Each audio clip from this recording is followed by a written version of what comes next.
cidade e lá a autoescola também era lá. Então eu ia para a autoescola lá e no meu horário de almoço. E aí eu vendia o meu horário de almoço para pagar as aulas da autoescola. E aí eu fui fazendo.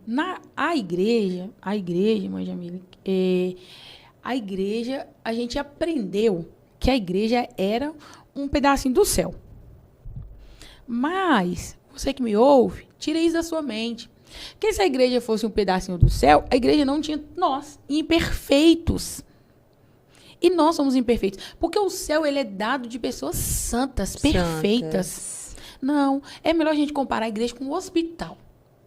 E cada um está ali para ser tratado e curado de uma forma, de uma coisa. Então, a gente não tem que procurar perfeição no homem. Porque é de tanto querer que o homem seja perfeito que a gente troca de igreja todo dia. Mas não vai achar. Então, não vamos trocar de igreja, não. Vamos ficar na igreja, a gente está quietinho, firmado e procurando perfeição em Jesus. Porque quando eu procuro perfeição em Jesus, ele me ajuda a me aperfeiçoar. Sim. Porque o defeito não está no meu irmão, não está no meu pastor, o defeito está em mim. E se essa igreja tem um alimento, se essa igreja me ensina a orar, se essa igreja me ensina a palavra, se essa igreja me ensina a ter comunhão com Jesus, é lá que eu tenho que ficar. Sim. E acabou. Aí eu comecei a aprender na igreja a ter relacionamento com Jesus. Glória a Deus. E eu ia me relacionando com ele. Quanto mais eu me dava para ele, mais ele me dava dele. Aí, num desses 7 elos no monte, eu fui batizada com o Espírito Santo. Menina, mas foi uma coisa gloriosa. É maravilhoso. E eu desci, eu me lembro que eu ainda desci de lá falando meio que em línguas, que a gente não controla isso, né? Não aprendi a controlar e eu queria só ficar. Só ficar lá. Só ficar no Espírito. E aí eu falava com Jesus dessa carteira. Eu passei de primeira em tudo.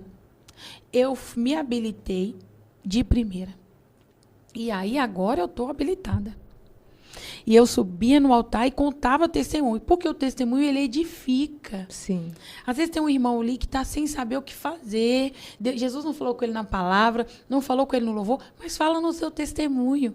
Então, quando você conta, você está afirmando que esse Jesus faz. Sim.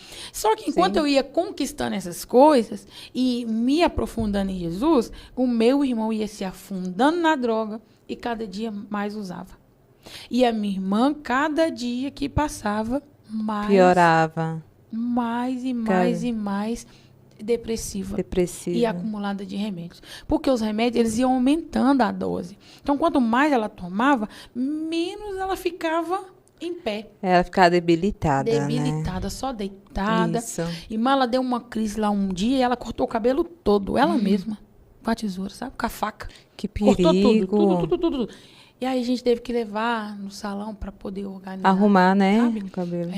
Para poder se organizar. E isso eram as formas que ela... As crises quando vinha. Sabe? E o meu irmão morava comigo. Às vezes eu encontrava com o meu pai. Caminho de rua, eu fazendo caminho de trabalho e ele lá. Aí ele falava assim, tem que dar um jeito no Daniel. Aí eu falava, pai, mas o senhor é o pai dele. É o senhor que tem que tomar essas posturas. Aí um dia ele falou assim, eu quero te falar um negócio. Eu falei, tá bom, pode falar. É porque você já tem 3 filhos, e esse negócio de onde come 10, come 1, não é a mesma coisa.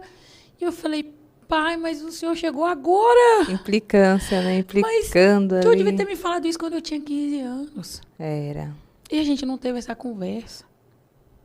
E agora não tem jeito mais. E assim passou. E continuava caminhando. A minha mãe, ainda na rua, ainda bebendo, ainda se prestando esse papel, sabe? Sim. De prostituição. Às vezes eu sentia muito só. Aí eu ia na minha avó e falava, vó, tô achando que não tá melhorando, vó.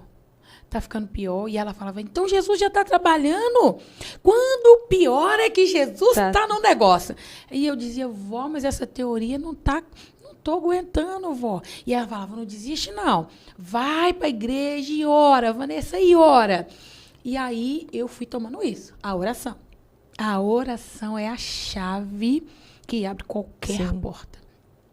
Eu falei, vó, eu vou comprar um carro. Aí ela falou assim, Jesus vai te dar um carro. E eu falei, então tá, vó, eu vou comprar um carro. E aí eu fui na agência olhar esse carro. E aí não passou minha ficha. E eu fiquei numa tristeza. Uma tristeza. E eu fui embora brava com Jesus. E eu dizia pra ele, também não vou na igreja mais. Porque o senhor tá vendo onde eu moro longe. O senhor tá vendo essa meninada. E agora o senhor não deixa esse carro. Como que eu vou fazer, Jesus? O senhor quer que eu ande a pé? Quer que eu fique pagando táxi e falando com Jesus? E eu falei, hoje eu não vou no culto. Foi dando 6h30. Foi dando 7 horas, eu levantei rapidinho e falei, Jesus, então não tá aguento. bom. No domingo eu não vou, mas hoje eu vou. Porque já estava em mim. Já, né? já tá. Agora Jesus já está em mim. Ele já foi trocando o sangue e por mais que eu não quero mais, ele já está em mim. Já está exalando em mim. E aí, passado uns dias, eu fui em Sete Lagoas, numa outra agência, e foi aprovado um carro muito melhor. Eita, Glória. Mais novo. Deus sempre prepara o melhor para nós. E a gente tem dificuldade de entender isso, né? Mas, Jamile, a gente quer na hora. Sim. Eu pensamos que é o melhor para nós, né? Mas eu sou muito não é. impulsiva, sabe? Eu quero que as coisas aconteçam assim. Sim. E com Jesus não é assim. Não é assim. E aí agora eu tenho um carrinho Forte Car e eu consigo ir para a igreja, eu consigo dar carona nos irmãos, eu vou ao monte e sempre nas campanhas de oração. Teve uma irmã do ciclo de oração na minha casa, na casa da minha avó, né? Orando, ela foi orar pela minha mãe e Deus usou ela e ela disse assim para minha mãe, olha, assim manda te dizer o Senhor, dona Graça, a senhora teve 3 profetas. A senhora teve uma missionária, uma pastora e um levita. Naquela hora eu pensei e falei, Senhor, acho que essa moça está querendo agradar a minha mãe. Porque do jeito que a coisa aqui anda, vai ficar só na irmã Vanessa mesmo. Porque eu não via melhora, eles estavam cada dia pior. E aí eu ia para a igreja, deixava o Daniel em casa, e tudo organizado, sabe? Sim. Agora eu moro nós dois. Eu trabalhava muito, porque eu fazia aquele papel, né? Ora era o papel de mãe, ora o papel de pai, ora o papel da esposa, ora o papel do marido. E assim a gente ia. Mas eu aprendi com os erros da minha mãe. Os meninos sempre estavam lá, né? E não tinha bebida na minha casa. Graças a Deus. Não tinha bebida na minha casa mais. E com a memória deles hoje, se você perguntar, eles não lembram de uma mãe que bebia. Eles não lembram de uma mãe. Não lembram. Porque eles eram muito pequenos, né? Então, eles lembram de uma mãe crente. Sim. E aí, a minha casa virou a igreja, um ambiente de igreja. A gente só se falava de igreja, a gente só escutava louvores, não tem